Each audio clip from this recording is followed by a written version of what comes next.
ဟုတ်အားလုံးမင်္ဂလာပါဒါလေးကကိုအောင်ကိုဦးဟောမော်လမြိုင်ပို့ရမယ့်ပစ္စည်းလေးနော်ဒါလေးက AS ဖဲလန်ကသူက110ကျွန်တော်တို့ဗန်းနဲ့10လဲဆို10ပြားပေါ့နော်10ပြားဟိုမှာသူက COD အပြည့်လိုချင်တယ်ကျွန်တော်က COD 6သိန်းနေပဲရဆိုဒီ10ပြားကိုကျွန်တော်နှစ်ဖာခွဲထုတ်ပါပေါ့နော်နှစ်ဖာခွဲပြီးတော့ပို့ပေးရမှာပေါ့နော်အဲဒီ10ပြားနဲ့ဒီကောင်နဲ့ password net တွေပါပေးမယ်နော် password net တွေပါအကုန်ပြီးစီးထည့်ပေးမယ်နော်ဈေးတုံးလေးကလက်တလောဈေးပြောင်းလဲရှိနိုင်တယ်နော်နောက်1ရက်2ရက်မှာဈေးတက်နိုင်တယ်လက်တလောဈေးကတပြားကို3,900ခွဲအများကြီးရှိမယ်နောက်ပြီးတော့ဒါ280ဆယ်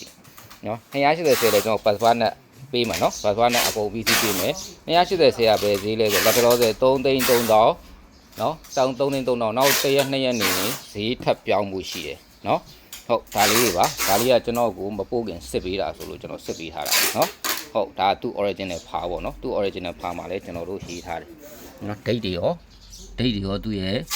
ဟိုဟာပေါ့သူ့ရဲ့ specification ပေါ့နော်ဒါလေးရေးပေးထားတယ်နော်ဟုတ်အားလုံးပဲကျေးဇူးပါဗျ